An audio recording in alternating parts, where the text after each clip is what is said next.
Hi friends, അടിപൊളി ഒരു beef കറി വെച്ചാലോ. ഒരു തവ വെച്ചിട്ടുണ്ട്. അതിലേക്ക് നമുക്ക് വെളിച്ചെണ്ണ ഒഴിച്ച് കൊടുത്തിട്ട് ഗ്രാമ്പു, പട്ട, ഏലയ്ക്ക അങ്ങനെയുള്ളത് നമുക്ക് ഇട്ട് കൊടുക്കാമേ.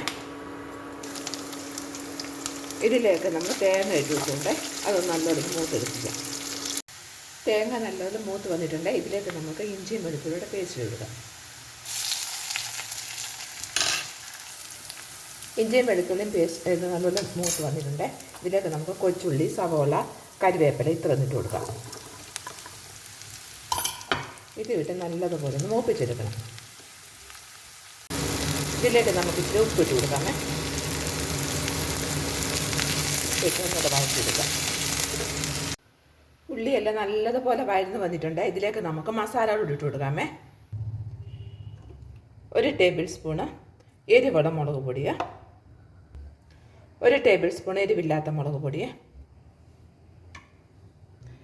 ഗരം മസാലപ്പൊടി എല്ലാം കൂടെ ഒരുമിച്ച് പൊടിച്ചേക്കുന്നതാണ്. കുരുമുളക് പൊടി, 2 ടേബിൾ സ്പൂണ് മല്ലിപ്പൊടി, കായപ്പൊടിയും കൂടെ ഇട്ട് കൊടുക്കാം. എല്ലാം കൂടെ നല്ലപോലെ ഇളക്കിയെടുക്കാം.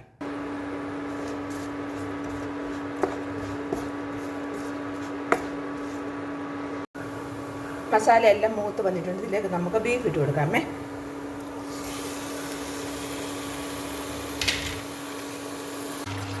ബീഫ് നല്ലപോലെ വഴന്ന് വന്നിട്ടുണ്ട്, കണ്ടോ. ഇനി നമുക്കിത് കുക്കറിലോട്ടിട്ട് നമുക്ക് ഒരു 4-5 വിസിൽ വരെ നമുക്ക് അടുപ്പിച്ചെടുക്കാമേ. ഇതോട്ട് ഒരു 1/2 ഗ്ലാസ് വെള്ളവും കൂടെ നമുക്ക് ഒഴിച്ച് കൊടുക്കാം. ഒത്തിരി വെള്ളം ഒഴിക്കണ്ട.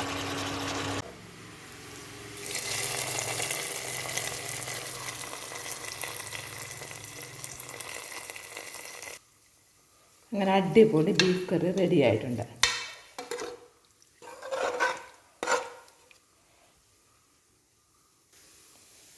എല്ലാവരും ട്രൈ ചെയ്ത് നോക്കണം കേട്ടോ.